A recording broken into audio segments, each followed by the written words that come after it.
क्या कौवा स्पा कराता है? हाँ, कौवा स्पा कराता है, वो भी बिना ओयो बुकिंग के। और क्या महिंद्रा कंपनी का ओरिजिनल नाम महिंद्रा मोहम्मद था? और वो कौन सी मिट्टी है जो एक चम्मच में तुम्हारी जान ले सकती है लिटरली? तो आइए जानते हैं। नंबर 10, कौवा स्पा कैसे करता है। मान लो तुम पार्क में बैठ कर चाय पी रहे होते हो, तभी एक कौवा आता है और चींटियों के बीच में जाकर बैठ जाता है। तुम सोच रहे होगे कि कौवा पागल हो गया क्या, लेकिन नहीं, कौवा पागल नहीं हुआ है भाई। वेल, कौवा पागल नहीं है, तुम पागल हो, क्योंकि तुम साइंस की क्लास में सो रहे थे। वेल, इसे कहते हैं एंटिंग। कौवा खुद जा करके चींटियों के बीच में बैठा हुआ है। कौवा चींटियों को अपने ऊपर चढ़ने देता है और फिर चींटियां बहुत ज्यादा इरिटेट होती है। चींटियों में से फॉर्मिक एसिड रिलीज होता है जो कौवे के फेदर पे चिपके पैरासाइट को मार देता है। Natural parasite, free spa, zero booking. Sharma ji का लड़का जो 2 दिन से खुद नहीं नहाया है और कौवे को जज कर रहा। नंबर 9, न्यूज़पेपर 5 रुपए में क्यों बिकते हैं। एक न्यूज़पेपर बनाने में 20 रुपए का खर्चा आता है और तुम उसे खरीदते हो सिर्फ 5 रुपए में। मतलब देखो, सीधा 15 रुपए का घाटा पर कॉपी पर।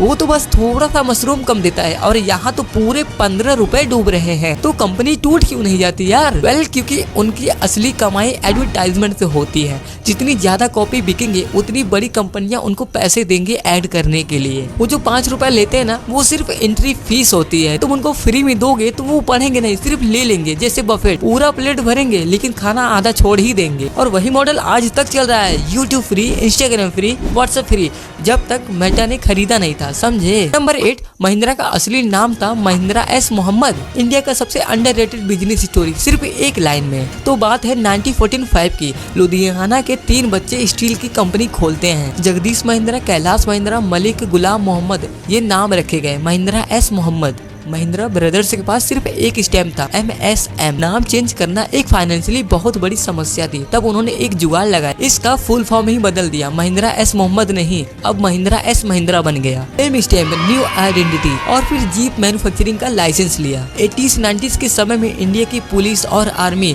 महिंद्रा की ही जीप यूज करती थी। थार, स्कॉर्पियो, बोलेरो 3.4 लाख करोड़ की कंपनी बन चुकी है। एक बंदा पाकिस्तान गया, एक स्टैम्प बच गया और फिर एक अंपायर खड़ा हो गया। ये तुम्हें सुनने में कोई फिल्मी स्क्रिप्ट लग सकती है, लेकिन ये 100% ट्रू स्टोरी है। नंबर 7, जहाज की रस्सी पर वो फ्लाइंग सॉसर क्या होता है। पोर्ट पे या किसी शिप की फोटो में तुमने ये नोटिस किया होगा, रस्सी पे एक फ्लैट राउंड डिस्क लगी होती है, ऐसा जैसे कोई फ्लाइंग सॉसर रस्सी पे चिपक गया हो। तुम्हें देखने में लग सकता है ये कोई डेकोरेशन है, लेकिन नहीं, ये रेड गार्ड है। जब शिप फूड कार्गो ले जाती है, पोर्ट के चूहे रस्सी पे चढ़कर अंदर घुस जाते हैं और ये चूहे सिर्फ अनाज खराब नहीं करते, साथ में प्लग और लेप्टोस्पिरोसिस जैसी बीमारियां को भी लाते हैं। तो इसका सोल्यूशन क्या है? Simple physics. वो राउंड डिस्क, चूहे जैसे ही रस्सी पे चढ़ने की कोशिश करते हैं, ग्रिप नहीं मिलती तो वो घूम जाते हैं और चूहे सीधा पानी में गिर जाते हैं। छोटा सा डिवाइस जो करोड़ों का माल सेव रखती है और ये दुनिया में हर जगह फैला हुआ है, हर शिप में ये लगे रहते हैं। इंजीनियर का गोल्डन रूल, बेस्ट सोल्यूशन वो नहीं जो सबसे ज्यादा कॉम्प्लेक्स हो। नंबर 6, जापान अर्थक्वेक को हैंडल कैसे करता है। 2023 तुर्की में 7.8 मैग्नीट्यूड का अर्थक्वेक आया था,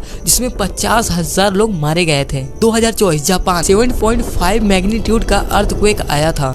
कंपेटिबली बहुत कम हुए थे। सेम मैग्नीट्यूड पर रिजल्ट अलग क्यों हुए? क्योंकि जापान ने 3 चीजें हमेशा परफेक्ट कर रखी है। Number 1, early warning system. Seismic wave detect होती है सेकंड से ही पहले। मोबाइल, टीवी, ट्रेन और सब जगह लोगों को बचपन में ही सिखाया जाता है, पैनिक मत करो, सिर्फ रिस्पॉन्ड करो। Number 2, shock absorbing building. Japan की जितनी भी सारी बिल्डिंग होती है, अर्थक्वेक की एनर्जी को ऑब्जर्व कर लेती है और स्लोली रिलीज करती है, ना कि एक झटके में रिलीज करती है। सुनामी वॉल्स, कोस्टल एरिया में 15 मीटर ऊंची दीवारें होती हैं। इवेक्यूएशन रूट्स, मैप्स सब रेडी होते हैं। जापान ने नेचर को नहीं रोका है, बस उसने अपनी तैयारी इतनी सॉलिड कर ली कि नेचर उनको ज्यादा नुकसान पहुंचा ही नहीं पाता।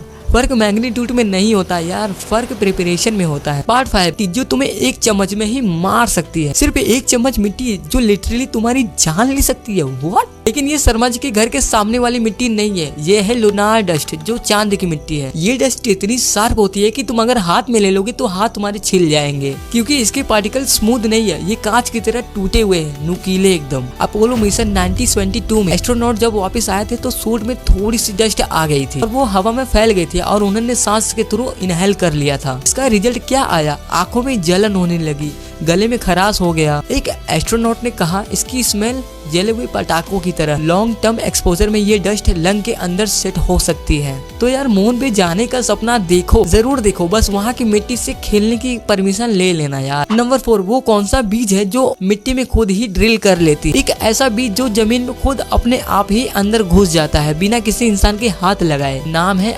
आयोरेडियम inspired self drilling seed. Design इसका नेचर से कॉपी किया गया है। एंकर पॉइंट जो सीड को उड़ने से रोक लेता है। बीच में एक स्प्रिल ऑफ वुड स्ट्रक्चर है जो मॉइस्चर के कांटेक्ट में आते ही धीरे धीरे रूट को पकड़ लेता है जैसे स्क्रू, और धीरे धीरे जमीन में खुद को धंसा लेता है। और जैसे ही बारिश आती है पेड़ उगना शुरू हो जाता है। सक्सेस रेट 80% से ज्यादा होता है। दुनिया के कितने सारे पेड़ काटे जा रहे हैं। अगर ये टेक्नोलॉजी दुनिया के बड़े स्केल पे करी जाए ड्रोन से, तो ड्रोन से लाखों बीज गिराया जाए तो नेचर अपना काम खुद शुरू कर देगी। इंजीनियरिंग का बेस्ट मोमेंट जब ह्यूमन और नेचर साथ में मिलकर काम करेंगे। नंबर 3, ट्रायंगल क्यों होती है बिल्डिंग्स में? कभी भी अगर तुम ब्रिज या टावर देखोगे तो वो हमेशा ट्रायंगल में ही रहता है। ये कोई डिजाइन का पार्ट नहीं है, इसके पीछे सॉलिड इंजीनियरिंग है। नंबर 1, अगर तुम ट्रायंगल पे फोर्स लगाओगे तो वो तीनों जगह डिस्ट्रीब्यूट हो जाएगा। उसमें ना प्रेशर एक जगह जमा नहीं होता है। रीजन 2, स्क्वायर या ट्रायंगल बिना टूटे भी बेंड हो सकता है। ट्रायंगल अपना शेप तब तक नहीं बदलता जब तक एक साइड फेल ना हो जाए। रीजन 3, ट्रायंगल सबसे ज्यादा रिजिड शेप है, लोड आने पर भी डिफेम नहीं होता है। इसलिए ब्रिज, टावर और बिल्डिंग में अंदर ट्रायंगल बेस्ड फ्रेमवर्क होती है। ट्रायंगल सिर्फ एक जियोमेट्रिक नहीं है, ये कंस्ट्रक्शन का बैकबोन है। नंबर 2, फाइटर जेट लैंडिंग में स्पीड क्यों बढ़ाते हैं?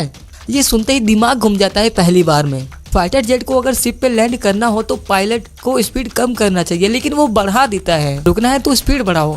लॉजिक क्या कह रहा है भाई ये? देखो सिंपल है, शिप का रनवे बहुत छोटा होता है। नॉर्मल एयरपोर्ट के कंपैरिजन में लैंडिंग के टाइम जेट के पीछे एक टेल हुक होता है, शिप की स्टील केबल्स को पकड़ता है और फाइटर जेट 1 सेकंड में ही रुक जाता है। ट्विस्ट ये है, अगर हुक केबल मिस हो गई और पायलट ने स्पीड पहले से कम करी होती तो जेट के पास दोबारा उड़ने का चांस ही नहीं रहता। करोड़ों का प्लान सीधा समुद्र में, इसीलिए पायलट फुल पावर रखते हैं। अगर केबल मिस भी हो गया तो वो दोबारा से उड़ जाते हैं, ना कि रुक जाते हैं। इसे कहते हैं बोल्टर लैंडिंग। पूरे फिजिक्स पर ये ट्रेनिंग डिपेंड करती है। एक गलत डिसीजन का मतलब है कि प्लेन का अंत हो जाना। एंड नंबर 1, पानी की टंकी ऊपर क्यों होती है? सोचो, क्रेन बुलाओ, जमीन खोदो, फिर ऊपर टंकी बनाओ, इतना खर्चा क्यों करते हैं? नीचे ही टंकी क्यों नहीं बना देते हैं? लेकिन भाई इसके पीछे भी कारण है। रीजन नंबर 1, ग्रेविटी से फ्री वाटर प्रेशर बनता है। पानी की टंकी जितनी ऊंचाई पे रहेगी, सिर्फ ग्रेविटी से पानी हर घर में पहुंच जाता है। पानी की टंकी नीचे होती तो इलेक्ट्रिक पंप को चलाना पड़ता 24 घंटे और फिर बिजली का बिल करोड़ों में आता। Reason 2, backup system. लाइट चली गई, पंप बंद हो जाएगा, लेकिन कोई टेंशन की बात नहीं है। ऊंची टंकी का पानी ग्रेविटी से ऑटोमेटिक नीचे आता रहेगा। Reason number 3, hygiene. अंडरग्राउंड टंकी में ना कीड़े, bacteria, sewage leakage problem risk हो सकती है। ऊंची वाली टंकियां क्लीन और हाइजीनिक होती है। एक सिंपल इंजीनियरिंग डिसीजन, पैसा बचाओ, प्रेशर को मेंटेन करो और सिस्टम को साफ रखो। तो यार यही थी आज की वो 10 चीजें जो मैं तुम्हें बताना चाहता था। अगर तुमको ये वीडियो पसंद आया तो मैं एम करता हूँ 200 लाइक्स के। इतना तो करा ही सकते हो बॉस। चैनल पे नए हो तो चैनल को भी सब्सक्राइब कर लेना। ऐसी और भी सारी वीडियो आने वाली है माइंड ब्लोइंग। मैं मिलता हूँ तुमसे अगली वीडियो में। Keep the knowledge.